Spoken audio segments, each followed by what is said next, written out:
All right, now our review of Beast in the East. More like Xena in the East. Yeah, we'll get to that. The show opened up with a great opener, I thought. I say it's a good opener. A good Neville opener. versus Jericho. He kind of talked about on his podcast that he was facing Neville in Japan, so I figured it was going to be him and Neville starting this. So, but overall, it was a good match. Even though surprisingly, Chris Jericho came out with the win. Yeah, Jericho won, but I guess in a way it kind of put over, Neville. I mean, I guess because I think it was too predictable that if since Jericho always loses and puts over the talent, part timer loser. that he always loses to young guys. So I guess they in order to mix it up, but at the same time put Neville still over. For almost taking Jericho to the limit. Yeah. Because he did take him to the limit. It was there was some cool spots in it, too. Yeah. At one point, we did see a guy dressed as Curry Man. I forgot. I didn't even see the mask. I forgot what the mask was. I saw it for like a second, because it barely showed on it.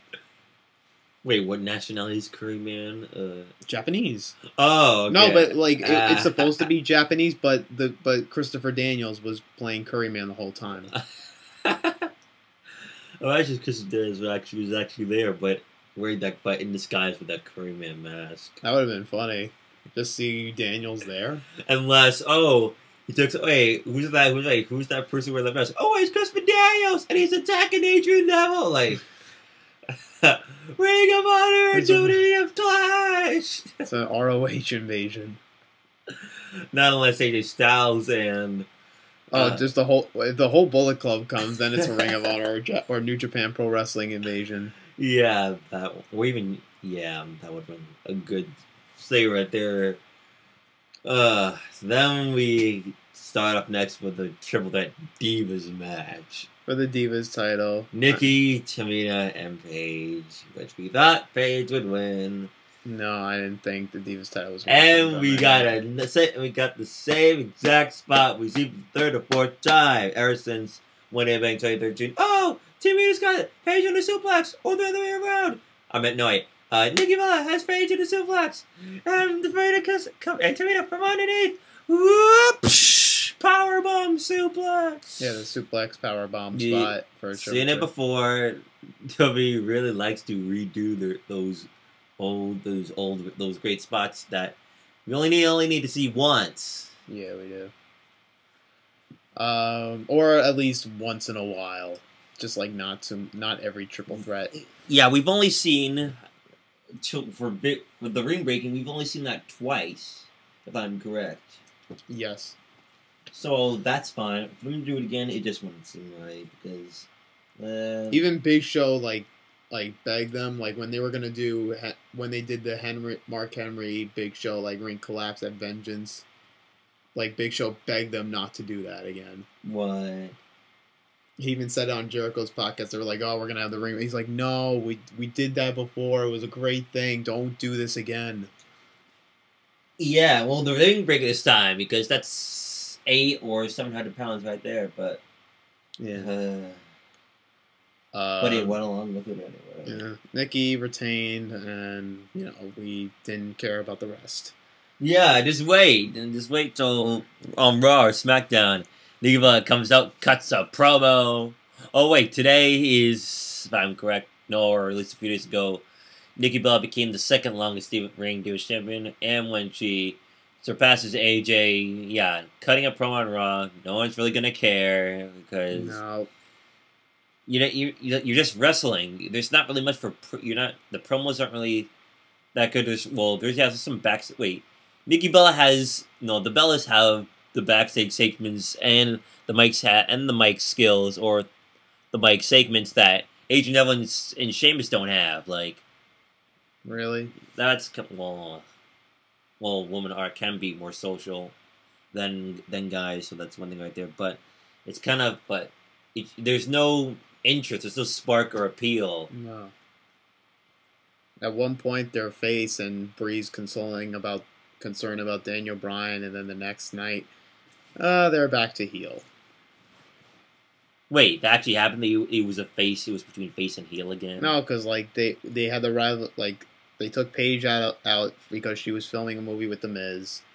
Then Paige is filming a movie with The Miz. no, it was like a Christmas movie. Remember she won the battle royal in her home country, UK, in England. And then Naomi turned heel, took her out, and then that was okay. And then that was for like Paige to go off and do the movie. For the moment, I thought you'd been like, oh, he's filming with Wizard, the Marine 5. No, it's a Christmas movie. It'll come out in Christmas. If there was the Marine 5, then I would be somewhat alright with it, but of course, you still wouldn't see it. No, I'm done with that. After they didn't have Cena anymore, and they just switched off from Ted DiBiase to The Miz, and all that. You gotta at least give it a chance. No. Give The Miz a chance.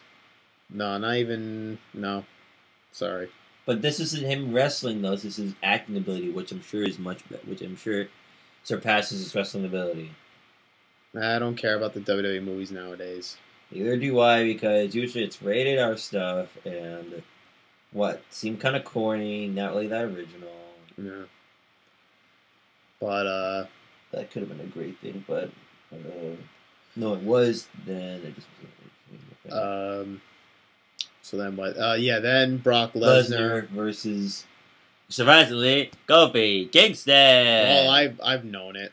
Yeah, well, okay, I've known it too, but it was just like, huh? For a moment, I thought, oh, going into this, wait a minute, is this a dream or is this match actually happening? But oh yeah, it is happening. And it was pretty much a squash match. Even though we usually believe that, oh, ding ding ding, oh, F5, 1, 2, 3, but no. We got a little... But at least Kofi got some kicks in. I mean, Brock no-sold it, but at least he got kicked. But at least he kicked it. But at least Kofi had some offense in it for like a few seconds. Yeah. And then Germaned him a few times. It was just German suplexes, suplex city chants all around. F5, 1, 2, 3, done. Then one more German. Yeah, which didn't really sold that good, but it was Then F5s to cope then to Xavier Woods and Big E as well. And and just Brock Lesnar greatness all around. I kind of knew that Paul Heyman wasn't gonna be there. Kind of knew. Yeah, like there was an article saying Paul Heyman won't be there at Beast in the East. But I didn't mind it. It was good for what it was. And then we get to Finn Balor, Kevin Owens, NXT Championship. I was really surprised this was not the main event, which it really should have. Yep, of course, yes. Finn Balor coming. It really had a main event feel to it. Yeah, Finn Balor coming out with the demon entrance. Everyone praising, giving chants and cheers to Finn Balor. We throw the streamers in there like it's ROH. Oh yeah, I was like, oh my god, it's a Ring of Honor. It's a Ring of Honor invasion. And then Kevin Owens comes out, does his entrance. He flowers to both of you. Get the Kevin Owens. Get these flowers out of here. Oh my god. I was laughing so hard when he threw those flowers. I was like, oh my god. It was just those little... it's just those little things that make it so good. It's like, I don't know how Owens is able to be like that. Or... I don't know. It's just everything he did was just so good in that. Just him throwing the flower, showing how much of an ass he is. At least the crowd didn't throw any garbage in the ring or probably massive boos. It was boos, I think. Well, hey, because it was Japanese tradition, and what way to say to the crowd, "Hey, I'm a heel. Don't cheer for me," or to show that he's a heel by doing that. And to really show your displeasure for him. So and for the moment, I think the flowers didn't no sell because I don't think the flowers came out of the bouquet. Oh yeah, the flowers no sold. Hashtag flowers no sell.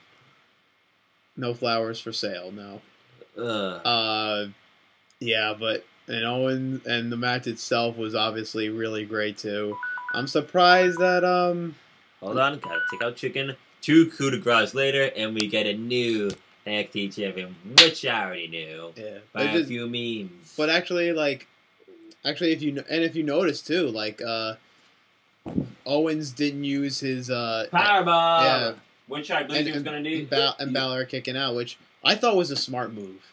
I thought it was a smart move for him. I thought it was a smart move for Owens not to use the powerbomb and have Balor kick out of it, because you already had Cena kick out of it once at Elimination Chamber and kick out of it twice at Money in the Bank. And if you just have Balor do it and have people do it over and over and have people kick out of, both their finishers over and over, it's just bland. I know. So I'm glad they mixed it up and have like Owens kick out of Balor's coup de grace, which really never happens, and just to build up Owens some more for Cena at Battleground. What? No one really kicks out of the coup de grace? I don't think anybody kicked out of the coup de grace since Balor went to NXT. Interesting. Well, what do you have to say to this? Even though this was exactly what we did in our simulations, but we don't get this here.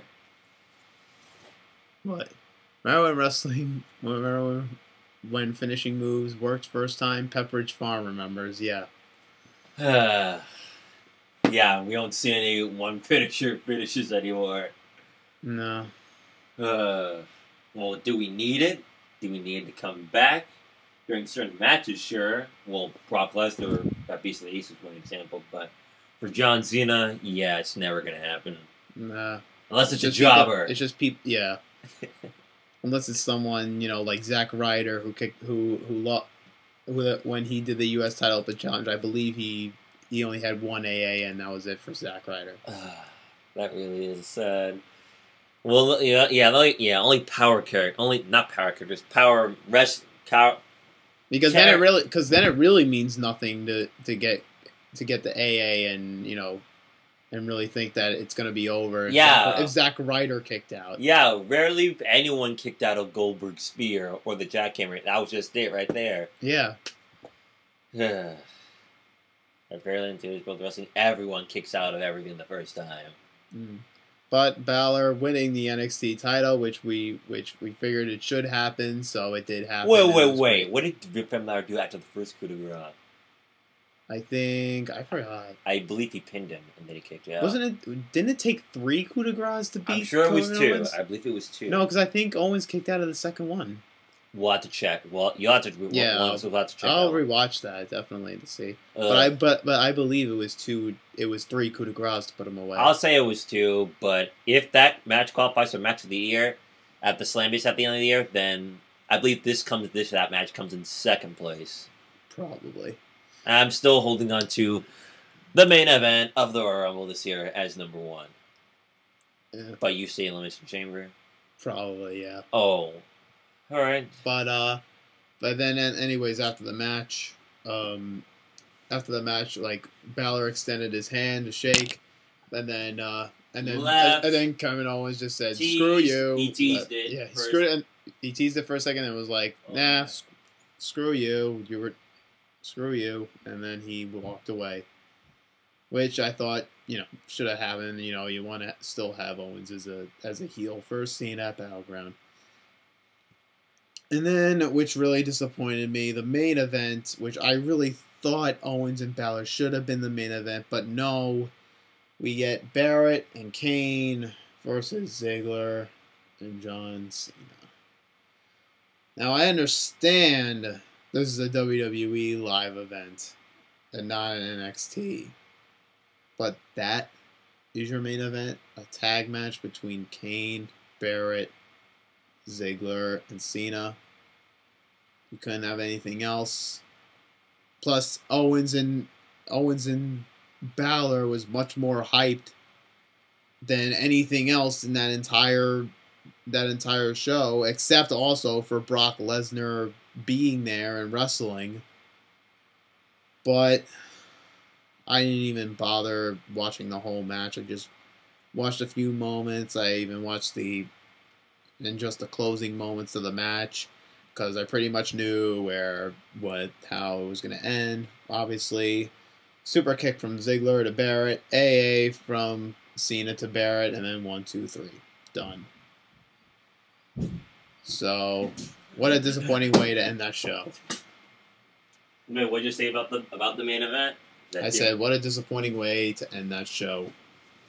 Yeah, it was pretty much Five Moves of Doom and an AA or a zigzag. Well, it was super kick to Barrett, AA to Barrett, 1, 2, 3. Were the heels to win this match? No, I didn't even want the.